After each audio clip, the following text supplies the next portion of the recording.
Hi, and welcome to this episode of Jesus Unmasked. My name is Adam Erickson, and I'm here with Lindsay Paris Lopez. Hi, Lindsay. How are you? Hi, Adam. I'm great. How are you? I'm awesome. It's fall has come to the Portland area, and it's now going to rain for the next 3 or 4 months. Oh, that sounds rather depressing. I'm sorry. Yeah, it's a little depressing. It's a little depressing, but that's okay. It's all good. It keeps the grass green, and so there you go.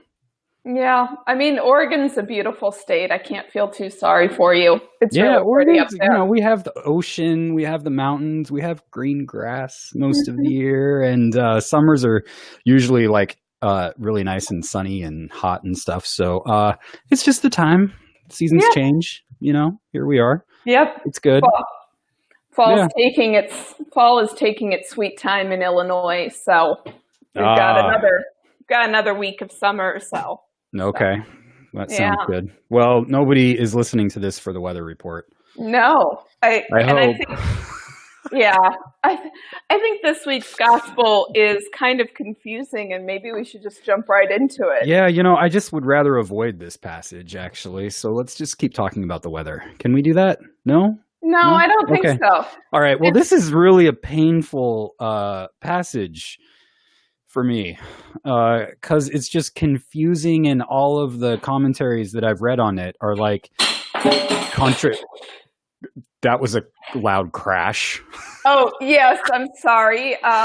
That's how I feel about the gospel reading today. A crash. I'm sorry, I can't silence my dog. He knocked over the drumsticks that go with my daughter's drum, and okay. I think you should calm down now. So. Okay, good. You got it out of his system. All right. Well, anyway, this parable of the dishonest manager is what it's traditionally called, and all of the commentaries that I read on it just kind of contradict each other. They're all kind of confusing. So, Lindsay, if you can make sense of this for me, I would be really grateful.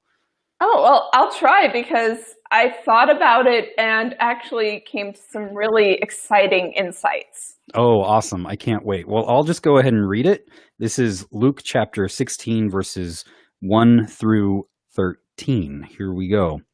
Then Jesus said to the disciples, "There was a rich man who had a manager, and charges were brought against the manager that he was squandering the rich man's property. So the rich man summoned the manager and said to him, 'What is this that I hear about you? Give me an accounting of your management, because you cannot be my manager any longer.' Then the manager said to himself, 'What will I do now that my master is taking the position away from me? I am not strong enough to dig, and I am ashamed to beg.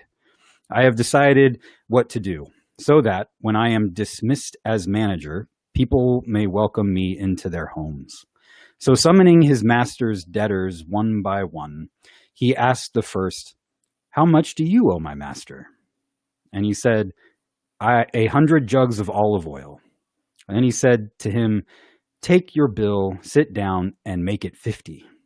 Then he asked another, 'How much do you owe?' He replied, 100 containers of wheat. He said to him, 'Take your bill and make it 80. And his master commended the dishonest manager because he had acted shrewdly. For the children of this age are more shrewd in dealing with their own generation than are the children of light. And I tell you, make friends for yourselves by means of dishonest wealth, so that when it is gone, they may welcome you into the eternal homes. Whoever is faithful in a very little is faithful also in much, and whoever is dishonest in a very little is dishonest also in much. If then you have not been faithful with the dishonest wealth, who will entrust to you the true riches? And if you have not been faithful with what belongs to another, who will give you what is your own? No slave can serve two masters, for a slave will either hate the one and love the other, or be devoted to the one and despise the other. You cannot serve God and wealth." We have viewers, and if you're still with us after that painful reading, feel free to make comments or ask questions in the chat section, and I will bring you in. Lindsay, you have told us that you have done a lot of thinking on this passage, and you've made some sense of it. Yeah. Good. Yeah, actually, it's a very powerful passage, and I mean, it feels like Jesus is getting his inner Slytherin on. Like that's the house that rewards cunning and shrewdness and craftiness and Oh, a Harry Potter reference. Nicely done, Lindsay. Yeah, well, yeah. Somehow I kind of think about that a lot these days. Good.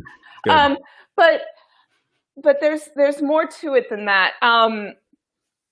And I think a Lectio Divina style analysis of this, asking what's going on, what does it mean, and applying it to our lives, can be really helpful.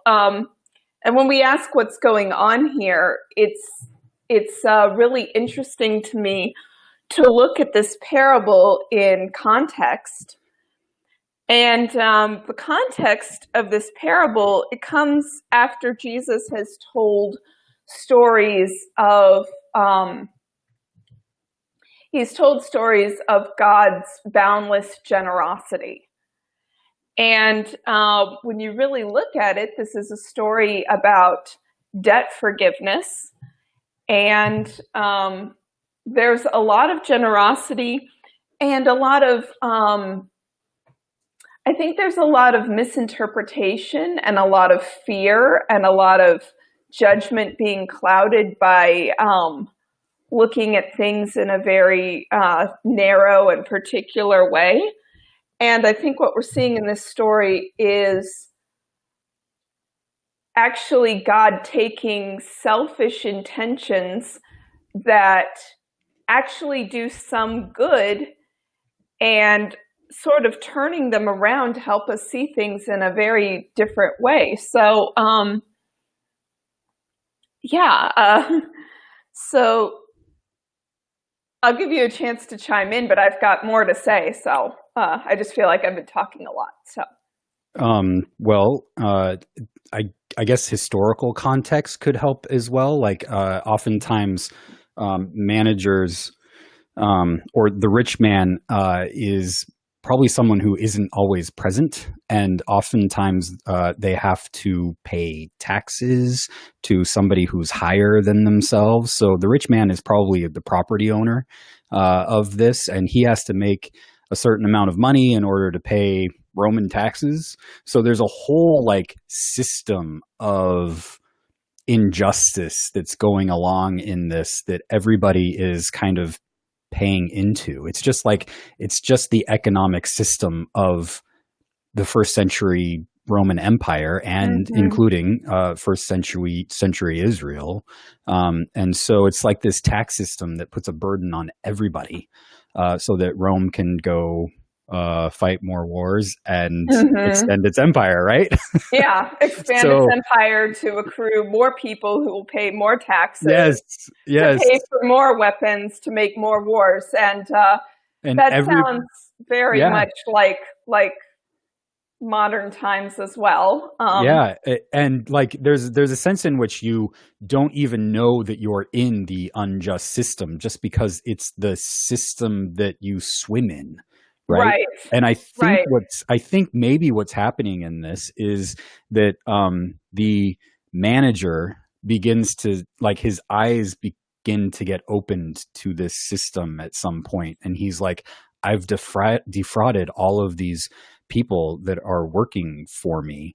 And I need to go and make sure that I'm some part of changing the system. Right. Yeah.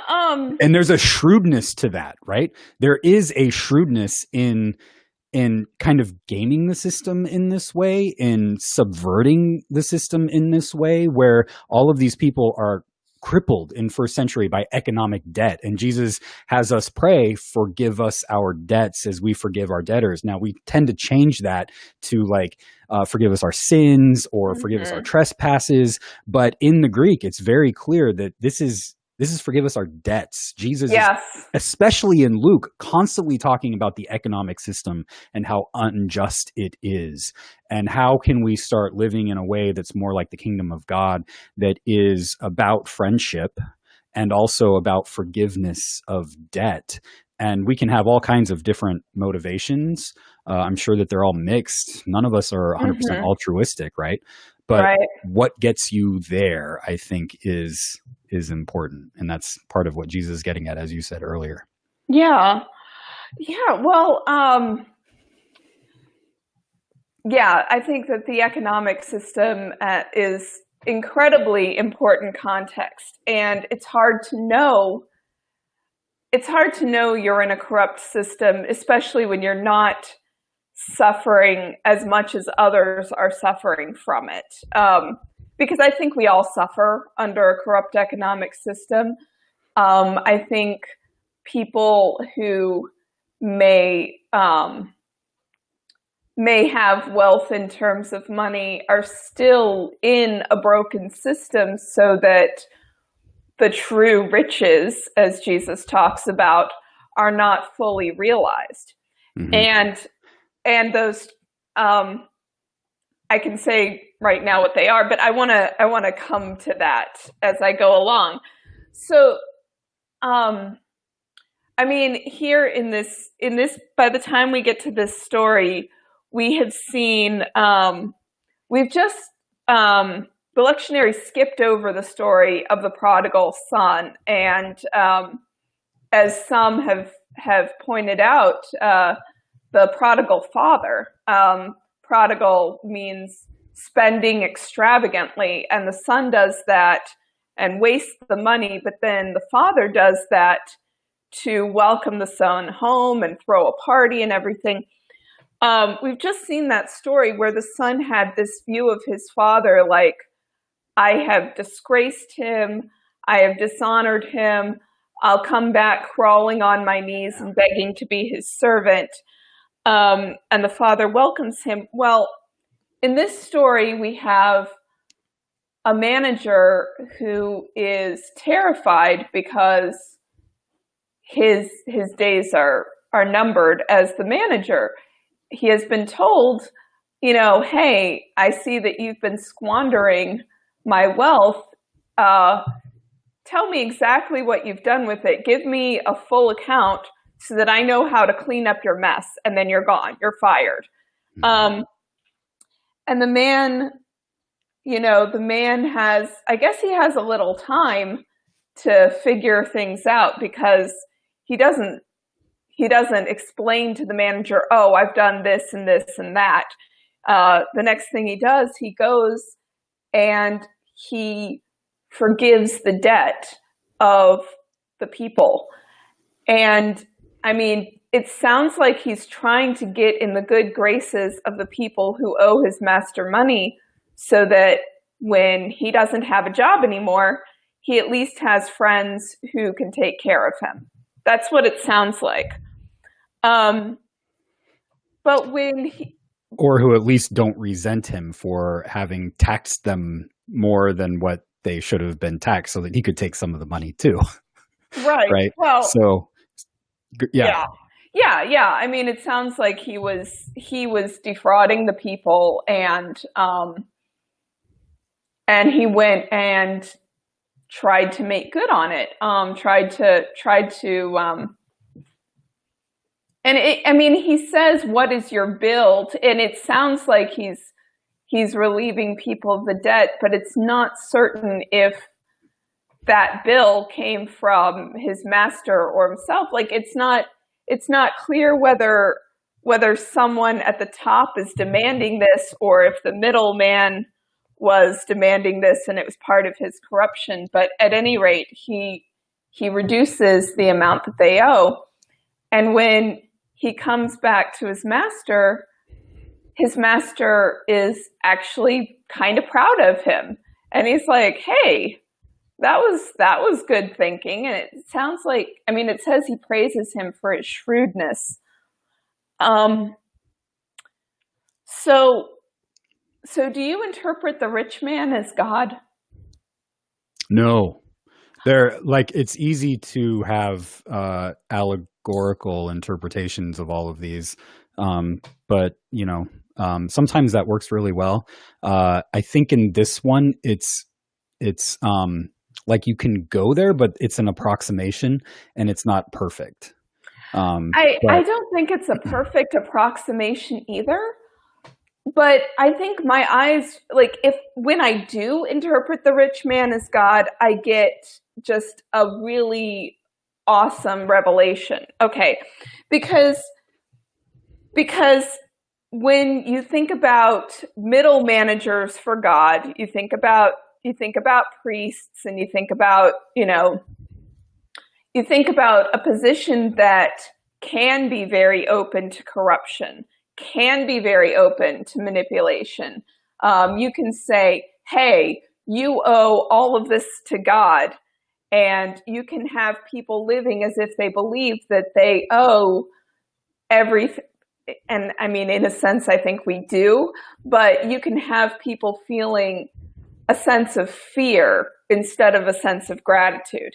And you can have people feeling a sense of, this is what I owe God. How can I possibly not pay all of it? Something bad is going to happen to me if I don't pay all of it. And you can really manipulate the people and enrich yourself that way.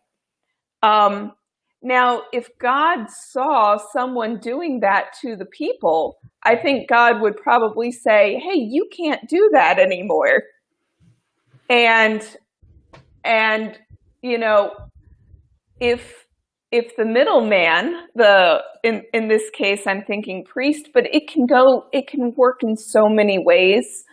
If the middleman thinks, oh, I've really messed up, I've really failed, I have no place with this one at the top anymore, so I'm going to try to make friends with those who are not on the top. I'm going to try to get in the good graces of the people.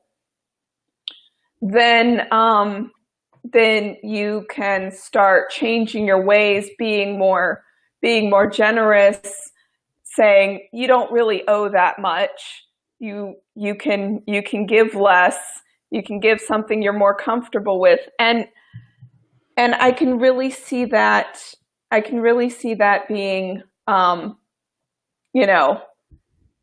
can see someone doing it for their own protection, for their own safety, because they still live in a sense of fear of God. They had taught all the people a kind of fear, but they live in a sense of fear too. They had just always been on the upside of it, and now they suddenly find themselves on the downside. And I can see that happening, and God saying, it may not have been the right reason, but it was the right thing to do. Well done. And I can see a sense of, I can see the idea of God beginning to change when you see good coming out of generosity, and finding God not in this tyrannical manager, but in the love that you've created between yourself, or the goodwill. I mean, I think it builds up to love. I think, love is such a strong word, but I think you can repairing relationships with the poor can build up a love that can really change your understanding of who God is. So in this case, I do think of the rich man as God, but I don't think of the people as owing the debts that they thought they owed to God. Not in the sense of fear that they were thinking about it anyway.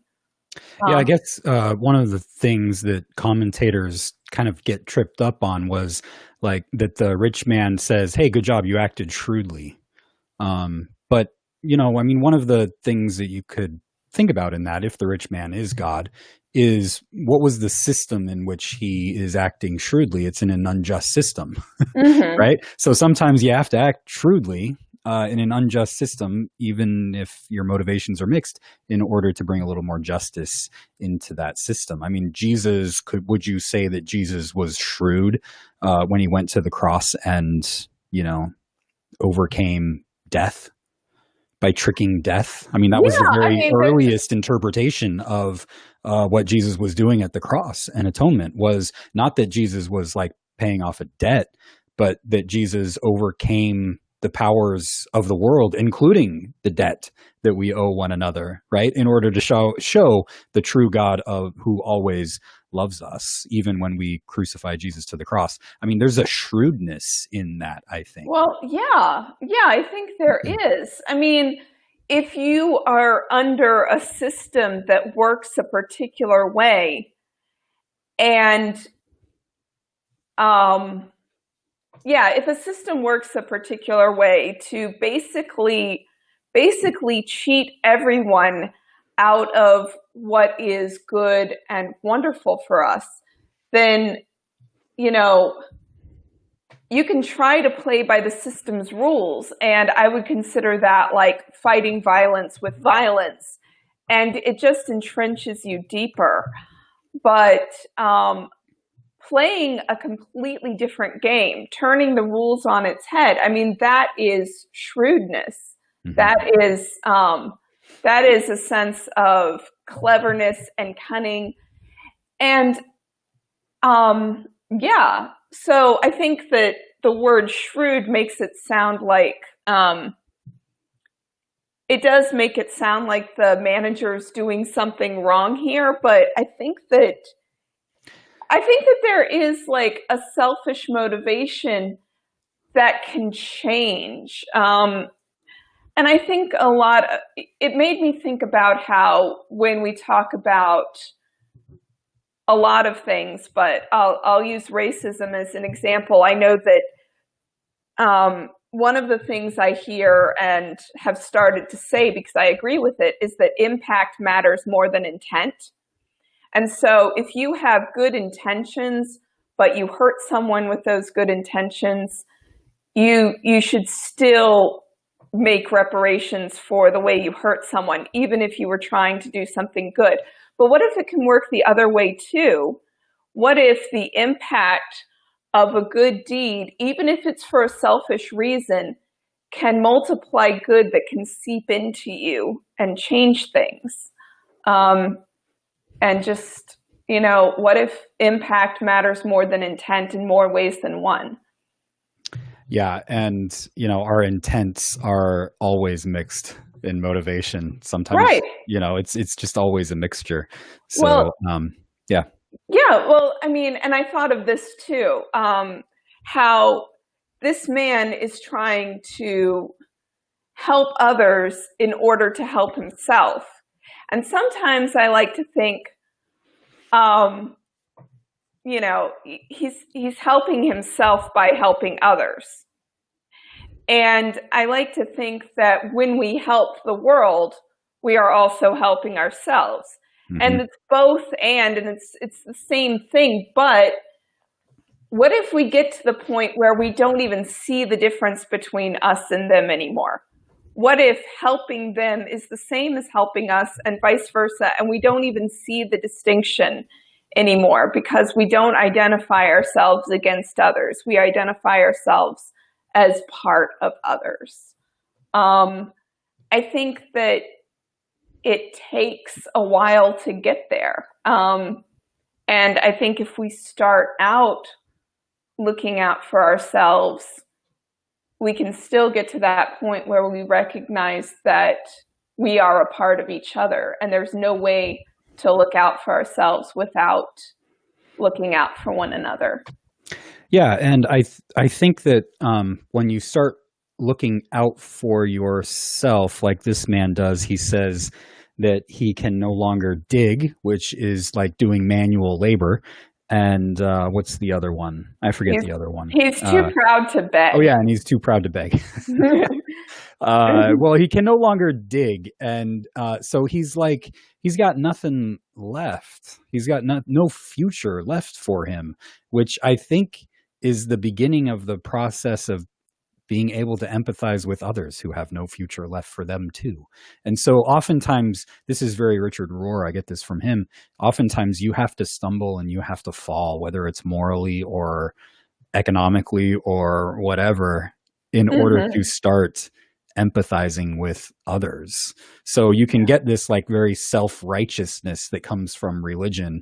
If things are going well for you, well, it must be because you made good decisions and you did the right thing and you obeyed the right people, and great for you, right? And so that means, obviously, that people who are like below you economically or whatever are morally suspect. They haven't done the right things, right?